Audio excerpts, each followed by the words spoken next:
പേരോട് അബ്ദുറഹ്മാൻ സഖാഫി ഒരു വലിയ പ്രസ്ഥാനത്തിൻ്റെ ഉന്നത സ്ഥാനത്തിരിക്കുന്ന വ്യക്തി എന്നുള്ള നിലയിൽ പേരോട് എൻ്റെ പ്രസംഗത്തെ വിമർശിച്ചു എന്ന് കേട്ടപ്പോൾ അതിനോട് ഒന്ന് പ്രതികരിക്കണമെന്ന് ഞാൻ ആഗ്രഹിച്ചിരുന്നു. പക്ഷേ അദ്ദേഹത്തിൻ്റെ വിമർശനം കേട്ടപ്പോൾ ചില പ്രത്യേക തരക്കാരുടെ ചിരിയും ഒക്കെ ചേർന്നുള്ള അതേ നിലവാരത്തിൽ മറുപടി പറയുന്നത് എൻ്റെ ഇതുവരെയുള്ള സമീപനങ്ങൾക്ക് ചേരുന്നതല്ല എന്നുള്ളത് കൊണ്ട് അതിന് ഞാൻ മറുപടി പറയാൻ ഉദ്ദേശിക്കുന്നില്ല. എത്ര ബാലിശമാണ് ഇവർ സക്കാത്തിന് കമ്മിറ്റി വേണം എന്ന് വാദിക്കാൻ വേണ്ടി പ്രമാണം ഉദ്ധരിക്കുന്നത്, എത്ര ബാലിശമായ രീതിയിലാണ്. ഇത് കേട്ടപ്പോഴല്ലേ പേരോട് ഉസ്താദ് ചിരിച്ചു പോയത്. അപ്പൊ ഇയാൾ പറയാം അദ്ദേഹം പരിഹസിക്കാണ്. ചിരിക്കല്ലാതെ എന്താ ചെയ്യുക? പണ്ഡിതന്മാരുടെ വേഷത്തിലുള്ള ആളുകൾ ഇത്തരം അബദ്ധങ്ങൾ പറഞ്ഞാൽ ആരും ചിരിച്ചു പോവില്ലേ?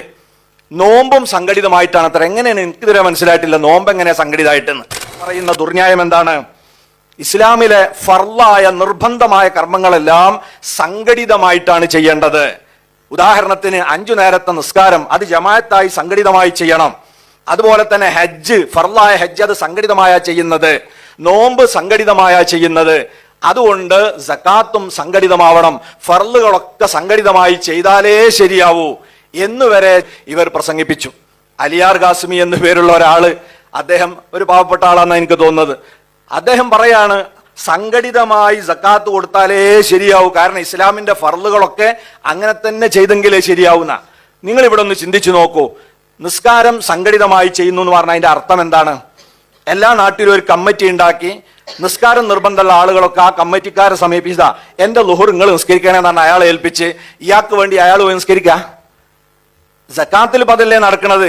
എനിക്ക് നിർബന്ധമുള്ള സക്കാത്ത് ഞാൻ ചെയ്യാതെ വേറൊരാളെ ഏൽപ്പിച്ചതാ എന്റെ സക്കാത്ത് നിങ്ങൾ കൊടുക്കിന്ന് പറഞ്ഞ് കമ്മിറ്റിനെ ഏൽപ്പിക്കല്ലേ, എന്നിട്ട് കമ്മിറ്റിയല്ലേ കൊടുക്കുന്നത്. ഇതുപോലെയാണോ സംഘടിത ജമാഅത്ത്? ഓരോരുത്തരും പോയി പങ്കെടുത്തുകൊണ്ട് ജമാഅത്തായി നിസ്കരിക്കല്ലേ, അവിടെ മറ്റൊരു ടീമിനെ ഏൽപ്പിച്ച് ഒരു മാറുകയാണോ? അതുപോലെ ഇയാൾ കരുതിയത് ഹജ്ജ് കമ്മിറ്റി എന്ന് പറഞ്ഞാൽ ഇങ്ങനെ ഹജ്ജ് ഏറ്റെടുത്ത് ചെയ്യുന്ന കമ്മിറ്റിയാണ് ഞാൻ തോന്നുന്നുണ്ട്. ഹജ്ജ് സംഘടിതമായി ചെയ്യാന്ന് പറഞ്ഞാൽ എന്താ? ഹജ്ജ് നിർബന്ധമായ ആളുകൾ അവിടെ പോയി നേരിട്ട് ഹജ്ജ് ചെയ്യല്ലേ, അല്ലാതെ അത് വേറൊരു കമ്മിറ്റിനെ ഏൽപ്പിച്ച് ആ കമ്മിറ്റി പോയിട്ട് ഹജ്ജ് ചെയ്യാണോ? എങ്ങനെയാണ് ഈ താരതമ്യപ്പെടുത്തുന്നത്? പിന്നെ അയാൾ അവിടെ പറയുന്നത് ഇതൊക്കെ ഒരു പ്രത്യേക കാലത്താണല്ലോ ചെയ്യുന്നത്, ഹജ്ജിന് ഒരു പ്രത്യേക ടൈമില്ലേ, ആ ടൈമിൽ തന്നെയല്ലേ ചെയ്യുക, അത് സംഘടിതമാണെന്ന്. എന്നാ അങ്ങനെയാണോ സക്കാത്ത്? ഞാൻ പറഞ്ഞല്ലോ സക്കാത്ത് എനിക്ക് നിർബന്ധമാകുമ്പല്ലോ നിങ്ങൾക്ക് നിർബന്ധമാകുക, എന്റെ കൊല്ലം കഴിയുമ്പോഴല്ലേ എനിക്ക് നിർബന്ധമാകുക, എല്ലാവർക്കും കൂടി ഒരു മാസം സക്കാത്ത് നിർബന്ധമാകുക അല്ലല്ലോ. അപ്പൊ ഒരു തരത്തിലും താരതമ്യപ്പെടുത്താൻ യാതൊരു ന്യായവുമില്ലാത്ത വിഷയവുമായി ഇതിനെ താരതമ്യം ചെയ്തുകൊണ്ട് ബാലിശമായ ന്യായവാദങ്ങൾ ഉന്നയിച്ചുകൊണ്ടാണ് ഇവർ സംഘടനാ സക്കാത്ത് എന്ന് പറയുന്ന ഒരു പുതിയ ആശയം ഇസ്ലാമിന്റെ പേരിൽ കൊണ്ടുവരുന്നത്.